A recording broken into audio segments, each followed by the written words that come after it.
Let's check out the MOBAPAD M12 HD Joy-Cons. That's right, they are finally here. We have the MOBAPAD M12 HD Joy-Cons, and I'm gonna go through absolutely everything today. It's gonna be a long video, so check the chapters down below if you want to. And first of all, I just wanna start off with, there's still some confusion going on here because there's still going to be two models of these. These are not the only models. These are the M12 HD. And previously they said there was going to be an M12 Pro, which they've now changed the name of to the M12S. And those ones were more expensive, but now they're cheaper and these ones are more expensive. It is a complete mess. And those ones as well are not even available yet. They haven't even they've just taken them off the website, but they're still coming. So the main differences between the M12 HD and the M12S, which is going to come hopefully soon, is the fact that the M12S actually uses Switch 2 protocol. So you'll have native back paddles, native chat button, and by back paddles, I mean you'll be able to assign it like a true Switch 2 Pro controller, which these you cannot. The other thing is as well, is those M12S don't have HD rumble, but these ones do. But because these ones are actually the Switch 1 protocol, these ones only have HD rumble 1. It is confusing. I've actually got a complete breakdown from a couple of months ago in a different video that I'll link at the end of this one, where you can go through and I compare both of them spec by spec, because nothing's really changed there other than the pricing, which is being told in that video. So this is the box that you're going to get. It's quite a nice presentation. What we get is this. Now, I wasn't expecting this. This is what you get inside. It's actually a really welcome addition, right? I'm actually quite happy about this, that you get a little hard shell case, and it's actually really well made. Like, it's such a nice quality. Like, it really, really is. Big fan of that. And you've even got a little slot for charging nothing in there, because it doesn't actually come with a charging point. Now this is another problem. The M12 HD can't charge when connected to the Switch 2 unless the screen is on. So unless you have the screen on, you can't charge these. So just having the console off whilst docked, or even off whilst with a cable plugged into the bottom, these cannot charge. Neither do they have USB-C, so you can't charge them independently. The console must be on for them to charge. Now, MOBAPAD even told us this is a hardware problem that won't be fixed. Now, what they also said is previously, we sent a free charging grip to customers separately as compensation. But where is that? I didn't get one. Like, they didn't send one for us to show. And also, so that was only for pre-orders. But what about everyone else? Because it doesn't show this charging grip on the website. It doesn't mention it at all. So are they going to fulfill that for every single customer? Because you can't charge the things unless the screen is on, or docked being played and it attached, right? That's just weird. I don't understand it. But I'm guessing they've made a space for it here, because you've got the little chargy port there. But I don't know. That just kind of frustrates me. So whether or not you'll get a charging grip, who knows? Because they're just saying that, potentially, you might get it. But anyway, these are the M12 HDs, right? So let's just take them out and have a little look. Now, straight away, you do notice that they feel really good, actually. They've got that same kind of soft texture that the Switch 2 has. So, you know how it's kind of almost soft touch plastic on the whole system, which I personally like. It gives it a premium finish and feel. These have that too,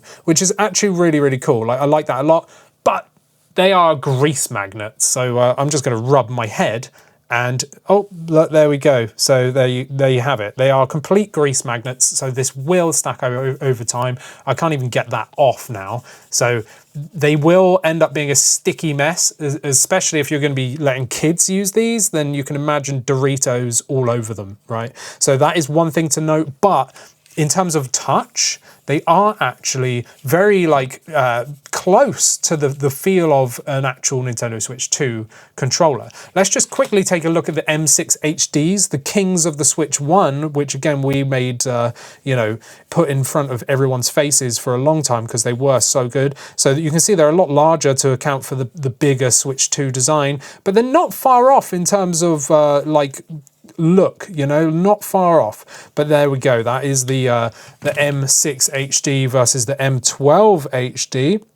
Much larger overall, but you can see they've kind of taken inspiration from the originals, right? Now let's just take a quick look at the Switch 2's Joy-Cons against them. So luckily we still have that really nice magnetic like pull off, right? So you've still got the big extendable pusher, so it just snaps off. There is no mouse mode. I'm going to say that straight away. There's no mouse mode, and there's only 6-axis gyro because it's using Switch 1 protocol, not Switch 2 protocol. So there's no 9-axis gyro. So just bear that in mind, right? But this is them compared to the original Switch 2 Joy-Cons. Now, if I use the other side, because it's a bit fairer then, isn't it? You can see just how much larger these things are. Like absolutely huge in comparison, but actually quite small still, like compared to the other NYXI Hyperions, right, which are also there. We'll take a little look at that in a second in terms of size, but you can just see here the size difference between them all, much larger overall, all round really, and that's going to fix the ergonomics massively. Let's just quickly show you compared to the NYXI Hyperion 3s. The MOBAPAD are always smaller, so you get a much smaller design with the MOBAPAD versus the Hyperions, the NYXIs just here. So if you've got absolutely monstrously massive hands, you probably want to check out the Hyperion 3s instead, because the Hyperions are a lot bigger. Like they are actually a lot bigger, especially to hold. It's mainly, if I turn them upside down, it's mainly like this. Look how much like girth there is on the Hyperion 3s, right? There's a lot more to hold on to, so you can really get your hand around that. Whereas the MOBAPAD M6 HDs aren't as big here, so the grip isn't quite as much as the NYXI Hyperion 3s, but obviously miles better than the Switch 2 Joy-Cons. So before we go into the specs and everything, let's just take a look at those ergonomics. So ergonomically, the Switch isn't ideal, right? Because your thumb over here wants to be like here for the joystick,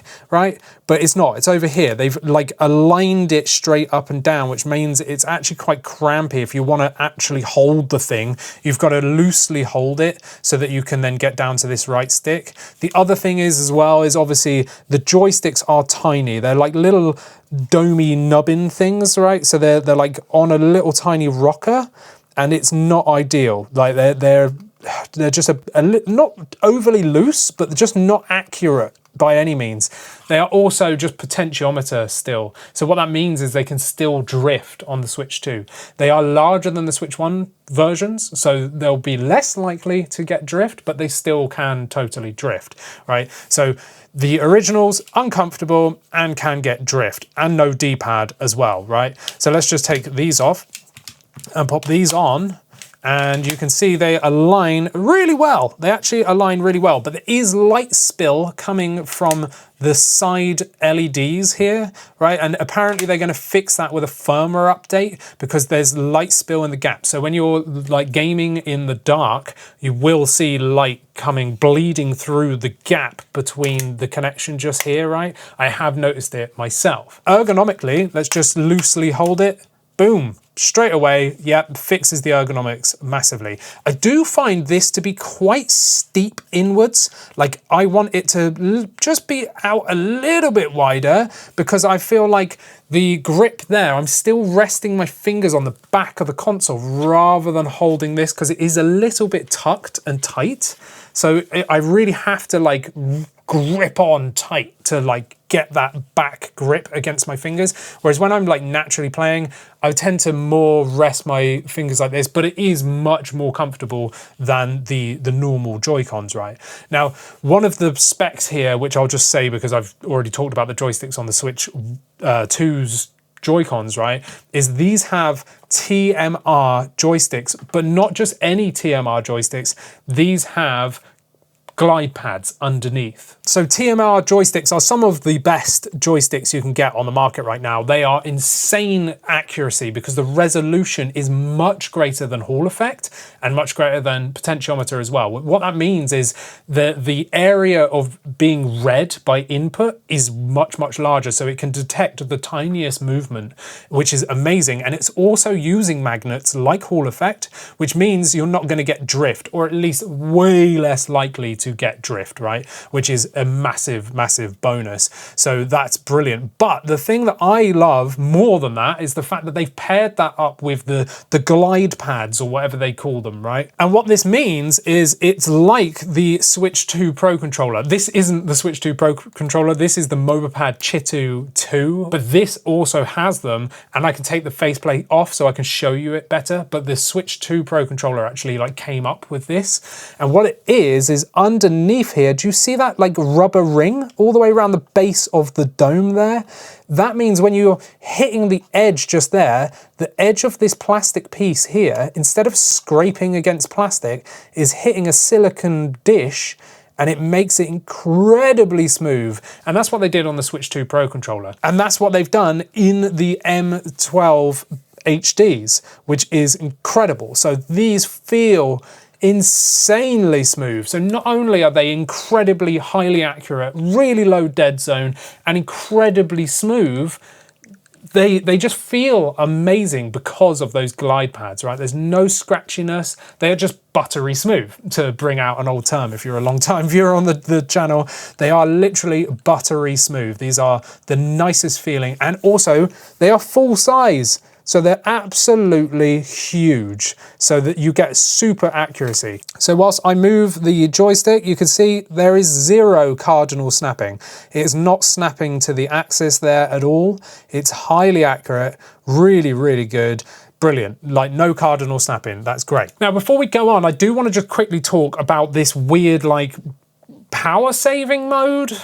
So on the back of these Joy-Con, right, we've got power saving switches. So we've got switches just there, which has like a little lightning bolt with a cross through it or not. So if you've got it on the up position, what that means is they will attach via a USB connection, right? So they will be drawing power whilst you're playing it, not whilst it's off, because they can't charge whilst it's off, right? They can't charge via standby. You have to be actively using the thing, which is stupid, but whatever, right? You've got this wired connection type. So whilst you're playing, it's going to equally be leeching the power of the main system to recharge both sides. But you do need to be aware that you need to enable them to be used on the Switch 2, because they won't actually connect in this method unless you already have done this. So you need to go into the controller and accessories and go all the way to the bottom and enable Pro Controller wired communication. Otherwise, they just won't work. Like, you'll be attaching them going, why don't they work? That's why you must enable that, because it is seeing it as a wired Pro Controller as such, right? Which is why it says USB just there. Now, when you detach them, even while still in this mode, they will then switch to a Bluetooth connection, obviously. So let's just, there we go. So now they are in a Bluetooth connection, even though they are still on that sort of leech mode, right? So if I reattach them like so, then they're going to switch over to USB, as you can see just there. So it's gone to USB mode. Now the other mode, which is by sliding these switches down, now means that they won't be seen as a wired connection. They are only Bluetooth controllers, and it also means that even whilst attached, they're using a Bluetooth protocol, which means you won't be leeching the system power of the Switch 2. You won't be like stealing power of the console to recharge them. So you can see that again, if I go in here, it's just showing the battery life. It's not showing that they're green and that they're leeching power. And it also means that when I take them off, I don't have to repair, they're just immediately in Bluetooth mode. So that is kind of cool, I guess, that you've got the option. And obviously the negative as well is the fact that when they are in USB mode, because these are only Switch 1 protocol, it means you can't use those back pad paddles with the GL and GR. It just doesn't even detect them because it's not using the Switch 2 protocol, which is kind of a downside in my opinion. Now let's take a look at what these controllers have, right? Because I've realized that I've gone on and I've not even like shown you all the buttons and everything. So on the right hand side, what we have is we've got an M button, which is defaulted to go to chat feature, but it doesn't just natively open chat because they're using Switch 1 protocol. What they've done is programmed a macro. I've actually cleared it, so I can't even do it again unless I reprogrammed it. But if you pressed M by default, it will go down, right, and then open, and then A to open that. But if you press it again, it will do that again. So then it will go across to news and then open that. And if you press it again, it round robins, goes back up here, then goes and opens chat. And if you press it again, it will then go over and open news. It's kind of annoying. That's why I wiped it on mine. I'll show you all this more in a moment. So that was kind of frustrating. So that's what M button is so far. You can program stuff to that button yourself. Then you've got home button, which is in the worst placement I could think of, right? And then you've got the settings button. Now, the reason why I don't like the button placement is because they're so small. When you want to go to home in a rush, you just kind of mash all of these buttons. And then if you've still got that default game chat macro, you're going to open game chat. And you're like, oh, I just want to press the home button. So you've got to be really precise with pressing the home button, right? And it's kind of annoying. That little cog button is for doing the macro and turbo.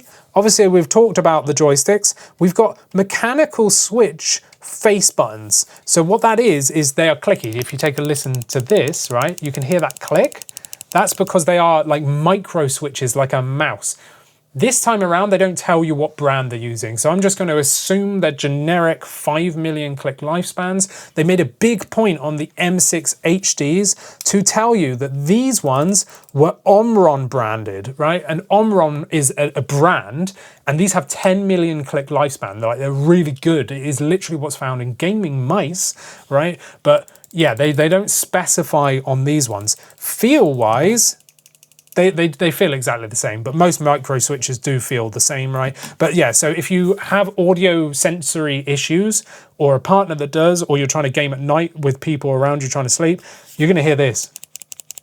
And it's going to be annoying. The benefit is they're super accurate, they're super quick. The debounce is really, really quick, so they come back to the center very fast. They're just much more accurate, much more stable, and much more consistent switches. I personally love micro switches. They're very, very good.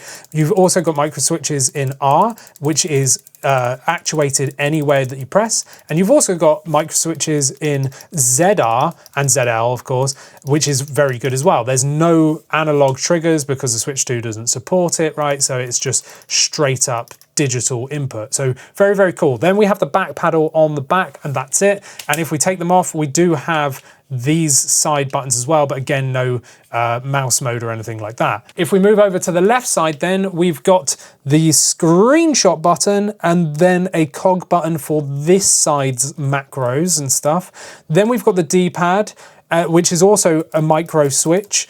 And it also comes with the little dishy dome thing, but I don't like that personally. I prefer the straight up one. Getting it on was kind of annoying. That's why I'm not taking it off now.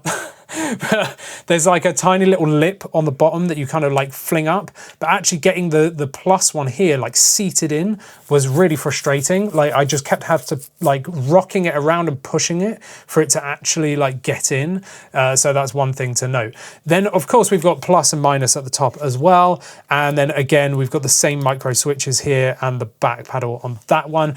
I just personally wish that they'd moved the M button, the macro button, and the cog button somewhere else, or the home button somewhere else, so that you could just press the home button without fear of pressing all the other buttons together. Kind of annoying. Okay, so now we are in Shadow Labyrinth. I just want to show you this D-pad, right? So it's a micro switch clicky D-pad. If I press down and rock left, he will end up moving. So down and left. If you do it slightly, it won't do it. But if you just put enough pressure on, you could hear the switch being activated, and that's the same on the other side.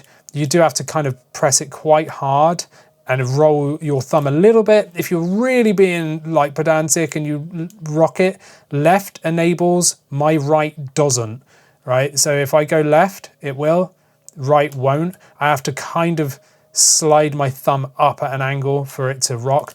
It's okay, it's not the best D-pad ever, but it is serviceable, right? Now I want to show you these back paddles. So by default, these back paddles are bound to A and B, but I'm going to show you how to clear that. So you're going to press and hold the cog button for a few seconds, and then you'll see that the lights here went purple. I'm just going to press that back paddle once, and now it's been cleared, so nothing is there. On the left side, it's already B, right? It's already assigned to B. So does this have true button swap? Yes, it does. True button swap means if I press that back paddle, which is B, right? If I tap it, see a short jump. If I press and hold, long jump. So it's actually acting like the button has been reassigned.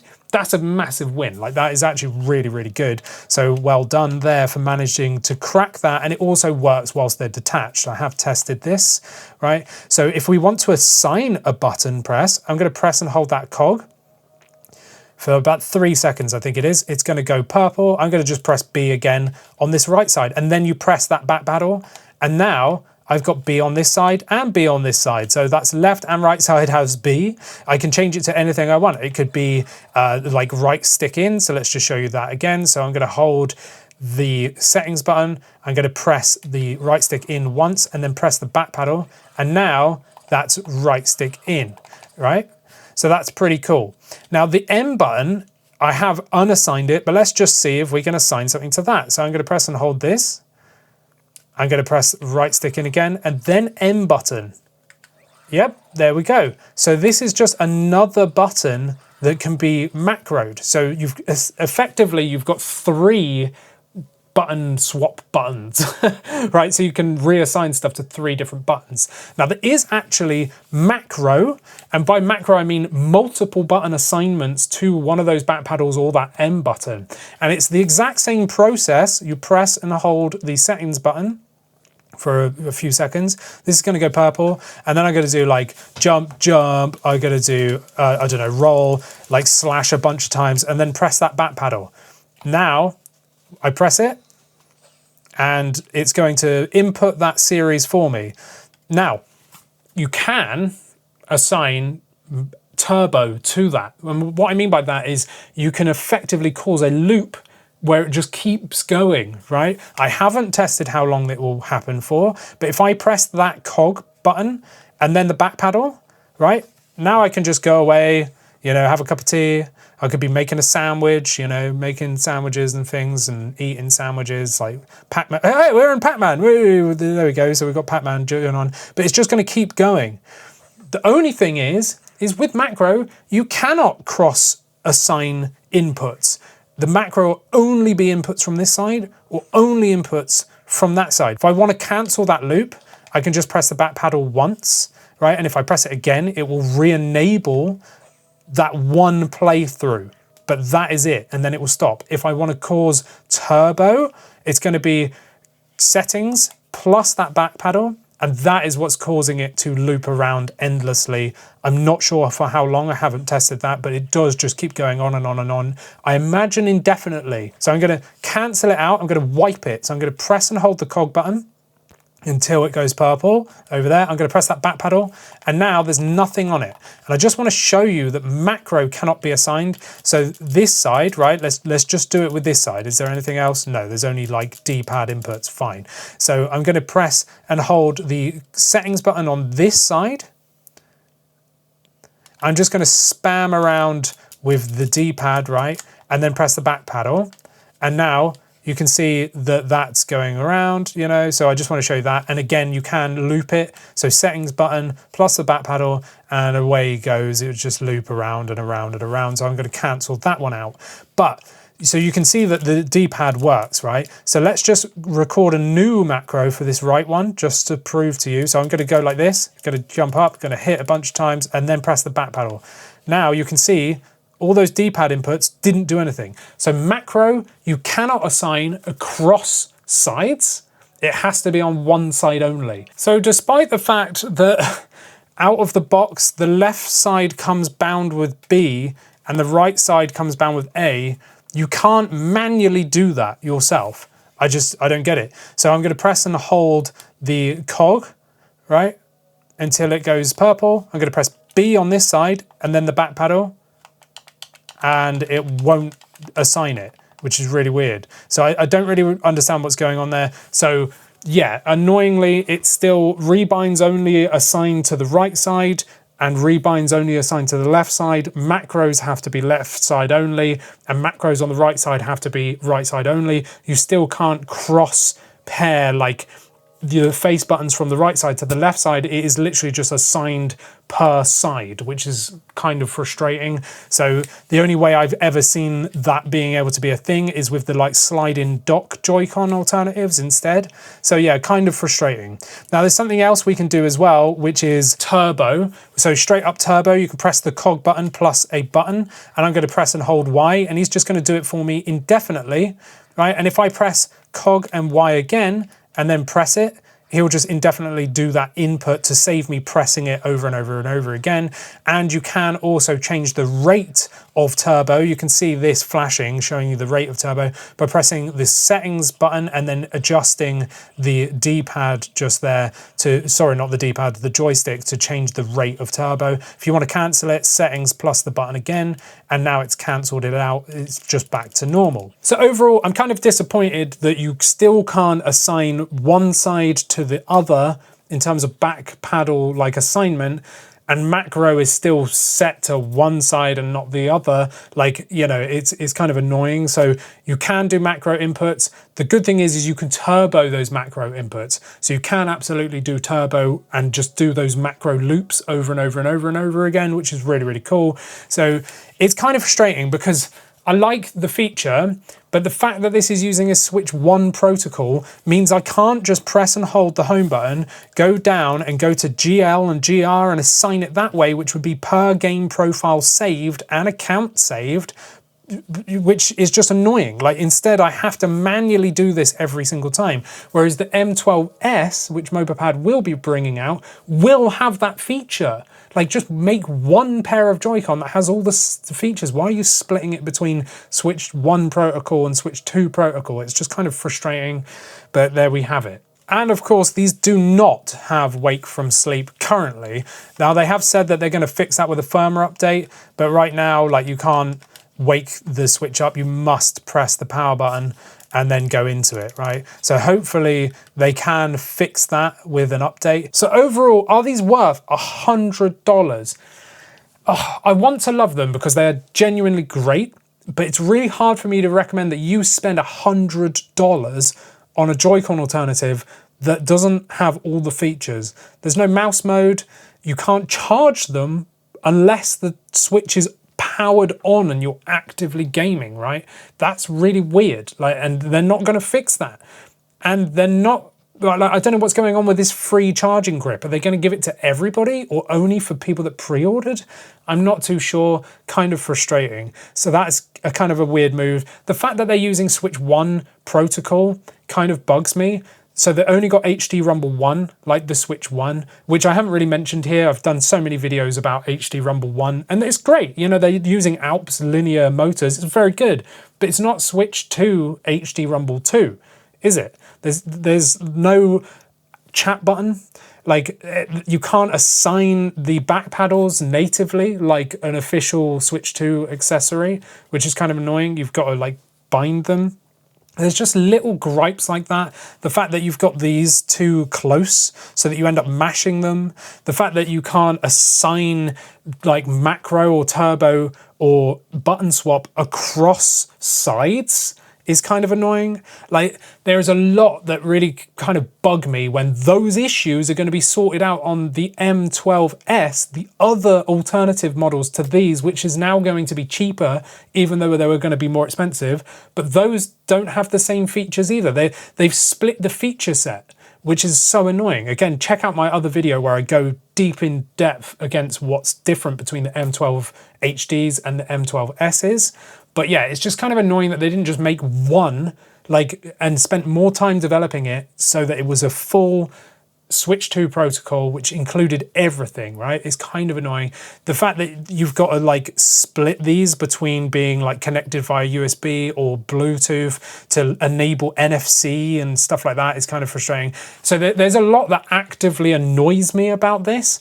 But there's so much that's so good as well. The actual like fit and finish and the quality of them is really good. I forgot to mention you can use the app as well for firmware updates, and you can also turn off these logos. Now these logos are actually under the plastic. So when you turn these off, so if I just turn the switch off, right? So now you can kind of just make out with the light on it that it says MOBAPAD. So if you don't want the RGB LEDs sapping your battery, you can turn that off, but only in the app. You can only do it in the app, which is kind of annoying as well. Like you've got so many buttons on these things.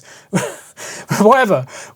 But yeah, there is a lot to love. The fit and finish is amazing. It feels really nice in the hands. I like how compact they are still. I do like that they included a case as well. But the major thing for me is micro switches everywhere, which feel lovely.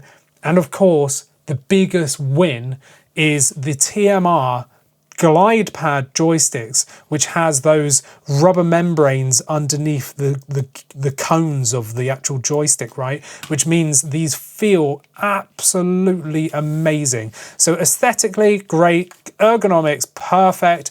Like feature set is just where it lacks.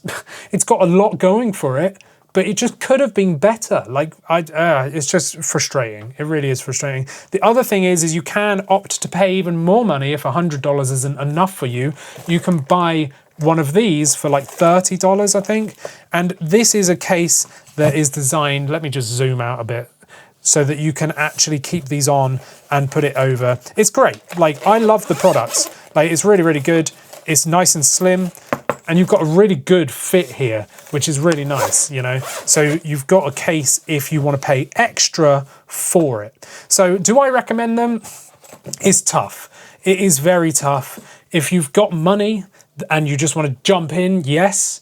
If you want to sit on the fence a little bit, wait until they release the M12S, which should be cheaper. They said they should be cheaper, right? Which will have other features comparable, not exactly the same, but they'll actually have Switch 2 protocol, but they don't have HD Rumble 2, which is so weird. Like, so these have HD Rumble 1, the other ones are going to come with no HD Rumble, it's just going to be normal rotary rumble. It's so confusing to the customer. That is my biggest issue here. They used to win so hard with the Switch 1. They made the best Joy-Con alternatives, which were every single feature you could possibly imagine that was capable with the Switch 1. Then they made a cheaper version which omitted some stuff. But now with the Switch 2, they've just made it incredibly confusing. So do I recommend them? Yes and no. I really like them. I will continue to use them, but there's stuff that does definitely frustrate me about them. But the biggest wins for me are those glide pad joysticks for sure, and just the ergonomics as well. And aesthetically, it looks really cool. So there we go. That's enough rambling for me today. Let me know all your thoughts down in the comments. If I've missed anything, let me know. I'm sure I'll cover them again. I'm sure I'll also do a comparison against the NYXI Hyperions as well, which, yes, I know I haven't done a full review of these yet, but, you know, time, man. But anyway, let me know all your thoughts down in the comments whilst down there. Like this video, subscribe, become a member, and you get to chat to us over on our private Discord. And I'll see you in the next one. Thanks for watching.